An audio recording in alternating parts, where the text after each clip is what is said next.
함께해 주실 분들을 소개합니다. 허성무 경남대 초빙교수, 김관옥 계명대 교수, 그리고 김성환 시사평론가 이 자리에 나와 계십니다. 안녕하십니까? 안녕하세요. 안녕하세요. 22년 만에 수해를 입은 주민들 상처가 깊은데 주민이나 국민들은 오늘 바다에 빠져 집단 자살한다는 자살취, 네밍 취급을 받았습니다. 논란의 충청도의회 의원 중 두 사람이 조금 전에 귀국을 했는데요. 이 중 한 사람, 김학철 의원이 불만스럽게 토로한 이 말 한마디 때문에 오늘 전국이 시끄럽습니다. 그렇습니다. 아마 이 이야기는 사실은 뭐 그전에 어느 공무원이 국민을 개돼지라고 이야기했던 적이 있지 않습니까? 작년 이맘때로 기억이 되는데요. 그때 온 국민이 뭐 들고 일어났던 그런 분노했던 사건이 있었는데 그걸 훨씬 뛰어넘는 뭐 아주 막말 중에서도 막말이 아닌가 그런 생각이 드는데요.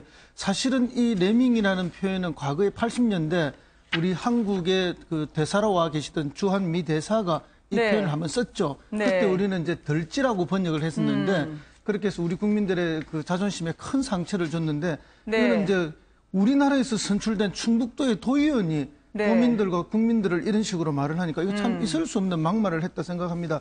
저건 이분은 뭐 이거 말고도 많은 막말을 했던 것으로 알려지고 있는데요. 이 젊은 분인 것 같은데 어떻게 이렇게 막말하고 극단적인 표현들로 자극하는지 정말 이해할 수 없고 큰 수혜로 고통받고 있는 도민들에게 더 큰 아픔을 주신 것 같습니다. 이번이 처음이 아니셨더라고요. 지난 태극기 집회에서는 국민들, 의원들이 250마리의 강아지처럼 비유가 되곤 했었거든요. 그 당시에는 이제 태극기 집회에 참석을 해서 한 발언인데요. 태극기 집회에 참석을 해서 법조계 언론인, 뭐 국민들, 뭐 국회의원들까지 비교를 하면서 광견병에 걸린 개로 비유를 하고 마치 뭐 사살을 해야 된다 이런 극단적인 표현까지 사실을 해서 지금 다시 또 그때 했던 말이 회자가 되고 있는데요. 저는 물론 이제 본인의 생각을 발언할 수 있는 자유는 있으니까 그것에 대해서 마냥 뭐라고 하긴 뭐하지만 본인 스스로가 이 도의회 의원 신분이잖아요. 도의회 의원이면은 한마디로 정치인으로서의 정무 감각이 좀 필요한 자리이기도 합니다. 그런 정무 감각을 완전히 버려버리고 저렇게 국민을 설치류 쥐에 비교를 하면요. 저는 이렇게 대신 또 되돌려주고 싶은데 국민이 만약에 설치류 쥐면 국민이 낸 혈세를 가지고 해외 연수를 떠난 도의원은 이 쥐벼룩인가 이렇게 좀 물어보고 싶어요. 그러니까 그렇게 본인 스스로가 국민을 그렇게 비하하거나 이렇게 한다면 국민은 그걸 고스란히 도의회 의원한테 되돌려줄 수밖에 없는 것이다. 그걸 가지고 지금 분노하고 있는 것이다. 저는 그렇게 생각하고요. 지금 이제 아마 저는 이제 한번 되묻고 싶은 것이요. 자기 집이 수해가 나서 물이 잠겼다 그러면은 그냥 집에 있는 사람들 내버려두고 해외 연수 떠날 수 있겠습니까? 떠날 수 없겠죠. 근데 지금 바로 자기 가족과도 같은 청주 시민들, 도민들이 지금 고통을 받고 있는 이런 상황에서 어떻게 연기됐다는 이유로 그리고 또 이 위약금 물어야 된다는 이유를 대면서 해외 연수를 떠날 수가 있습니까? 당에서는 어떻게 조치를 하고 있나요? 홍준표 대표까지 정무 감각 없다고 하면서 징계하겠다 했는데 말이죠. 그렇죠. 뭐 홍준표 대표가 정무 감각이 참 떨어진다. 이렇게 이제 비가 많이 왔는데 어떻게 외유를 갈 생각을 하느냐. 그렇게 해서 일단은 이제 뭐 당원권이죠. 당직을 이제 당원권을 이제 해지를 시키는 그런 이제 절차로 들어갈 것 같은데 뭐 아직은 이제 뭐 지금 단행이 된 건 아닙니다. 그래서 이제 우리가 좀 지켜봐야 되는데 이분이 사실은 올 때도 오려고 하지 않았다는 거죠. 그래가지고 뭐 돈은 돈대로 쓰고 욕은 욕대로 먹는데 뭐하러 오느냐. 뭐 그랬다가 이제 비난이 워낙 커지니까 이제 그러면 뭐 가야 되겠다 그래서 왔는데 기본적으로 이제 모든 부분을 동물하고 비유하는 게 습관화가 된 것 같아요. 이게 여기에 이제 우리의 어떤 정치인들의 일부 정치인이죠. 일부 정치인들의 주권자인 국민을 바라보는 시각이 깔려 있다. 그래서 이런 부분들은 이제 정치 문화와 직결되어 있기 때문에 우리가 이거 고치지 않으면 사실 선진적인 어떤 정치 문화로 이전되기 굉장히 어렵습니다. 이번 기회에 사실은 우리가 많이 고쳐야 되는 거 아닌가 이런 생각이 드네요. 그렇습니다. 그럼에도 불구하고 홍준표 대표는 어쨌든 처분 도움을 살짝 받은 것이 아닌가. 자기에게 쏟아져야 될 많은 비난이 있었거든요. 예를 들면 대통령과의 뭐 오찬 회동을 거부하고 수해 현장으로 가버리고 이런 것들이 명분이 매우 약해서 비난이 있었는데 이분이 지금 더 심한 이야기로 비난을 뒤집어 쓰고 있어서 오히려 홍준표 대표는 이분을 갖다가 정무 감각이 부족하다라고 질타를 하시는데 본인도 많이 부족했던 거 아닌가. 그러면서 또 한편으로 또 좋은 것은 홍준표 대표님이야말로 이제 지난 대선 때 막말 대표로 이렇게 뭐 막말 후보로 이렇게 등극을 하셨는데 본인의 대를 이어줄 막말 도의원이 지금 탄생하신 거 아닙니까? 그런 면에서 보면 저분은 리틀 홍준표라고 불려도 뭐 합당한 분이 아닌가 이렇게 여기집니다. 아마 결과적으로 그렇게 된 모양인데 홍준표 의원에 대해서는 자유한국당은 수해 현장 그래도 대표가 직접 갔는데 좀 야박한 평가를 받고 있다고 하는 모양이에요. 장화를 직접 신는 건 아니지만 도움을 받고 장화를 신는 장면이 인터넷에서 계속 회자가 되고 예, 있습니다. 제가 저 사진을 보면서 이렇게 네. 대비되는 사진이 하나 있어요. 그러니까 문재인 대통령이 회의하기 전에 스스로 옷을 벗어서 걸치는 그리고 네. 커피를 혼자 스스로 가져오는 그런 장면인데 저기 지금 거의 제왕처럼 여러 명이 부축을 하고 그거를 장화를 신겨주는 그것도 네. 뭐 1시간 정도뿐이 안 있었다는 거죠. 그러니까 저기를 가서 수해 현장을 가서 봉사를 하러 간 건지 아니면 대통령과 정당의 대표들의 모임에 가기 싫어서 그런 명분을 얻으려고 간 건지 이것들이 사실은 국민들이 다 지켜보고 있거든요. 그래서 네. 이 야당 대표와 이 스스로 뭔가를 하는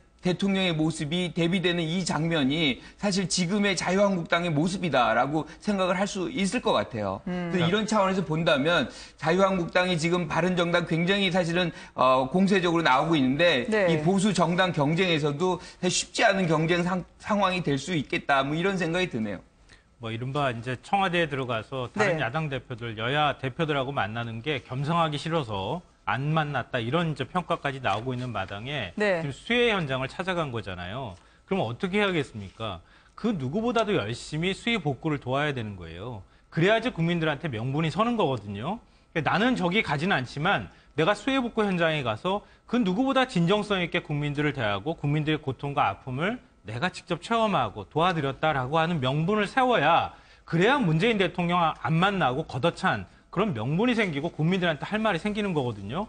근데 가가지고 장화 신는데 행여나 흙 묻을까 넘어질까 다른 사람 어깨 붙잡고 팔 붙잡고 그리고 밑에 저 박스까지 깔아가지고 진짜 고이고이 정말 홍대를라라는 말이 나올 것처럼 그렇게 하면 얼굴도 저렇게 수해 현장에 가가지고 흙 하나 안 묻히고 저런 모습을 보여주면 국민들이 과연 홍준표 대표가 과연 수해 복구를 할 의지가 있었는지 진정성을 의심할 수밖에 없다.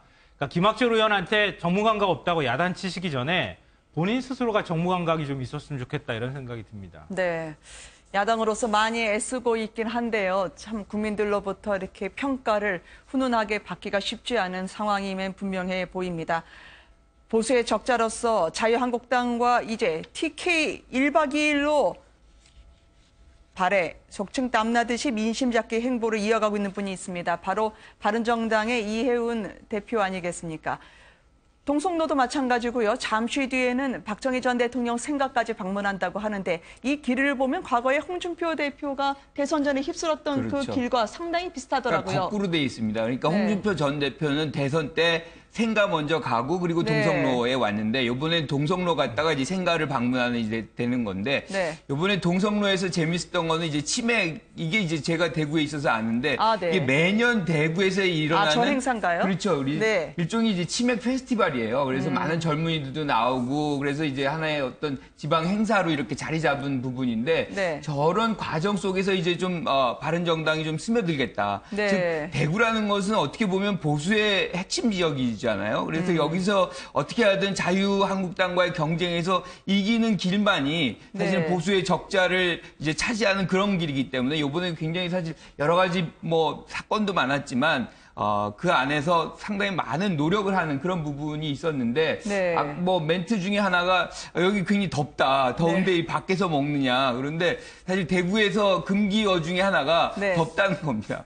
그러니까 이게 그렇군요. 항상 이 특산품 같은 거라서 네. 이게 그냥 더운 거를 그냥 자연스럽게 받아들이는 장면이 굉장히 중요해요. 에어컨이 당연히 없는 건데 없는 거죠. 에어컨 있는 실내에서 치맥하는 걸로 아셨나 그렇죠. 보죠? 좀 뭐 지방 마산 분이시잖아요. 이해운 네. 대표도. 근데 서울 오신 지 꽤 되신 모양이에요. 고향만 마산이고 이전에 뭐 사실상 서울 네. 사람인데요. 그렇죠. 이 정치인이나 뭐 이렇게 고위공직자들이 큰 실수하는 것 중에 그런 거죠. 많은 공간에 가서 행사에 축사도 하고 뭐 격려도 하는데 정작 그 행사의 깊은 뜻과 의미를 잘 모르고 가는 경우 저렇게 이제 생뚱맞은 이야기를 할 가능성이 나오는 거죠. 그래서 네. 차라리 이제 안 간 것만 못하는 경우가 종종 빚어집니다. 배신자라는 낙인, 언제 좀 걷어낼 수가 있을까요? 대구 동성로 갈 때에도 여러 단체로부터 난데없는 봉변을 당했다고 하는데요. 그래도 이제는 우리도 한마디 하겠습니다라면서 자칫하면 공방이 될 뻔도 했습니다. 그 마찰의 장면이 카메라에 포착이 됐는데요. 함께 보시겠습니다. 멀쩡한 대통령을 탄핵시키고 이런 토론하자 해놓고 왜 도망가? 사파정권한테 선택하는 것이 좋냐? 우리가 여기 대구 놀이라고 생각하는데 대구에 믿을 수 있는 미래 정치 우리 대통령 후보 손 들고 하시는 분 뭐라 하시고 있어요 지금? 날 더운데 참 대단합니다. 대단해. 예, 대단합니다. 예. 여러분 유승민이 배신자입니까? 누가 배신자입니까? 국민 뜻과 다르게 간 사람이 배신자죠? 예. 지금 낡은 보수는 여러분 잘 보시다시피 자멸의 길로 가고 있습니다. 거기에 있다가는 모두 다 죽습니다. 빨리 나오셔서 우리 바른정당이라는 구조선에 올라타십시오. 저희가 살려드리겠습니다. TK 영남을 갈 때마다 박 전 대통령 지지자들로부터 항의를 받고 있습니다. 이 악순환을 어떻게 하면 멈출 수가 있을까요?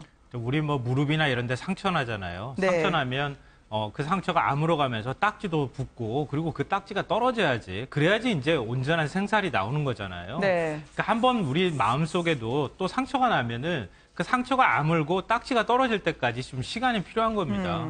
지금 TK분들한테 그런 상처의 시간들, 상처를 회복할 시간이 좀 필요한 것 같고요. 네. 그러니까 지금 당장 이런 데 이게 연연하지 말고 지금 바른정당이 하는 모습처럼 가가지고 젊은이들하고도 소통하고 가서 조금씩 스며들듯이 그렇게 보수의 모습들을 제대로 좀 보여주고 정책이나 이런 것들로도 정말 협조할 것들은 문재인 정부하고 협조하고 반대할 것들은 명확하게 반대하고 이렇게 자기 모습들을 제대로 보수의 진짜 모습들을 제대로 보여주는 시간이 필요하고요. 그런 모습들을 자꾸 보여주다 보면은 정말 TK분들 박근혜 전 대통령 때문에 상처받고 아픔받았던 분들의 상처도 떨어지면서 바른정당에 대한 어떤 적통 논쟁도 좀 사라지지 않을까 그런 생각이 듭니다. 네. 한국 정치의 특징 중에 하나가 정체성 정치입니다. 그래가지고 본인의 어떤 정체성을 이입시켜요. 그래서 네. 이제 사실은 상당 부분의 어떤 박 전 대통령과의 어떤 정체성의 공유 뭐 이런 것들이 굉장히 장기간에 걸쳐 왔는데 이런 상황에서 굉장히 혼돈스럽거든요. TK 지금 국민들이 시민들이 굉장히 혼돈스러운데 네. 바른정당이 여기서 뭔가 확장을 하려면 실질적으로 이 지역을 대표하는 그런 의정 활동을 해줘야 돼요. 그러니까 개혁 보수가 뭔지를 실질적으로 보여주면 그것이 이제 국민들의 어떤 정체성도 변화되지만 거기에 실패하면 사실상 어렵다는 거죠. 그래서 네. 그 실질적인 어떤 대표의 역할 그걸 해줘야 된다는 거죠. 보수 그렇습니다. 잡기의 코스를 계속 밟고 있는 두 정당을 보고 계십니다. 김무성 그냥, 전 예. 대표도 좀 역할을 할까요? 그렇습니다. 뭐 김무성 대표도 어쨌든 뭐 거물 정치인이기 때문에 열심히 진정성을 가지고 헌신하고 다니면 네. 이렇게 큰 도움이 될 거라고 보는데요. 저는 뭐 이런 충고를 드리고 싶어요. 문재인 대통령에게 배워라. 네. 문재인 대통령 역시 호남에서 호남 홀대론이라는 프레임을 씌워서 굉장히 어렵게 경쟁자들이 만들었거든요. 그럼에도 불구하고 그것을 극복하기 위해서 몇 년 동안 지속적으로 진정성과 헌신성을 가지고 갔죠. 심지어는 네. 김정숙 여사가 호남 특보라고 불릴 만큼 헌신을 했습니다. 그럴 때 비로소 그게 열려지는 것이거든요. 그렇다면 지금 이제 바른정당이 대구에서 배신자 프레임을 벗어나려면은 역시 경쟁자인 자유한국당과 홍준표 지사 측에서 씌운 프레임이기 때문에 그것을 벗어나기 위한 헌신성, 진정성을 좀 보여주고 네. 지속성이 있어야 된다. 일회성 행사로 아무렇게 저렇게 다닌다고 해서 되는 것은 아니다는 그런 충고의 말씀을 드리고 싶습니다. 네. 저도 이 한마디는 좀 붙이고 싶은데요. 박근혜 전 대통령 재판이 지금 진행 중인데 박근혜 전 대통령을 계속 감싸고 도는 게 진짜 TK를 위한 일인가? 네. 그거에 대해서 좀 진지하게 생각해 볼 필요가 있다. 그러니까 지금 헌법재판소, 그러니까 우리 헌정 질서 내에서 지금 판단이 나온 거잖아요. 그래서 지금 결국은 대통령직에서 파면을 당한 것이고 재판을 받고 언젠가 또 그게 형이 확정이 되거나 아니면 무죄 판결이 날 겁니다. 네. 그런 것들을 수용하는 과정이 필요하고요. 그것들이 제대로 정리되는 것들이 필요한 것이지 지금 박근혜 전 대통령이나 막무가내로 그 주변 사람들을 옹호하고 그래야지 TK에서 표가 나오는 것은 아니다. 네. 혼동하지 말았으면 좋겠다는 생각을 하고 있습니다. 네. 이제 조금씩 정치 행보에 시동을 걸고 있는 김무성 전 대표까지 보고 계십니다. 오늘 아들 고윤 씨죠? 활동을 넓혀서 드라마에 출연한다는 소식이 전해지던데 유명인 아버지, 특히 정치인 아버지를 둬서 그런지 공개 자체도 뒤늦게 됐고요. 외모는 똑같은데 아버지하고는 저는 다릅니다라는 차원으로 두 분은 평행선으로 서로 활동을 하고 있는 것 같아요. 그러니까 크리미널 마인드라는 이제 새로운 어떤 드라마에 이제 출연을 하게 되는 모양이에요. 그런데 네. 이름이 고윤이니까 사실은 뭐 연관성을 찾기가 굉장히 어렵죠. 그쵸. 그런데 이제 사실은 김무성 전 대표 얘기를 들으면 처음엔 정치를 하고 싶어 했다는 거예요. 그래서 네. 그걸 반대하니까 그러면 연기를 하겠다. 그것도 반대했는데 뭐 본인이 원하는 대로 지금 나가고 있는 거죠. 그래서 아버지의 어떤 후광 때문에 뭔가를 덕을 보지 않고 본인이 어떤 독자적인 어떤 이 연기를 하겠다. 네. 그런 차원에서 사실은 고윤이라고 이름을 아예 전혀 본명은 김종민이라고 합니다. 그런데 네. 이제 그런 부분도 이제 독자적인 어떤 자기 삶 그런 네. 걸 추구한다는 측면에서 요즘에 뭐 연예인들 아버지 어머니의 어떤 후광을 입는 부분 굉장히 많은데 네. 사실 조금 뭐 이렇게 독자적으로 가는 거는 좀 신선해 보이지 않나 뭐 이런 생각이 좀 들어요. 그렇습니다. 뭐 정치인의 아들, 딸들이 오히려 뭐 연예인이나 정치인으로 나올 때는 덕보다는 손해를 더 많이 보죠. 네. 그리고 정치는 어차피 호불호가 있고 반대파가 있기 때문에 비난을 많이 받게 되는데 저는 뭐 그것과 관계없이 개인의 능력과 개인의 그 기술로 저 분야에서 뭐 훌륭한 성과를 거둬서 잘 입지를 다지기를 바랍니다. 네. 근데 저는 좀 김무성 전 대표하고 많이 닮았다 그러는데 많이 닮았나요? 그게 좀 궁금하기도 한데요. 네.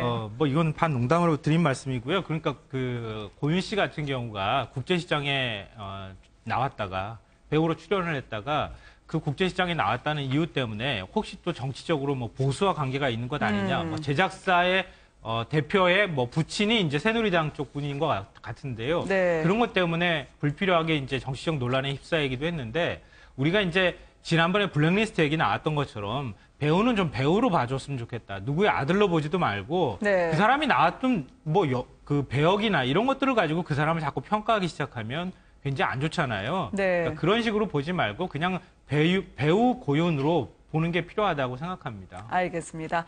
오늘 세 분과 함께 정가 이슈 짚어봤습니다. 감사합니다.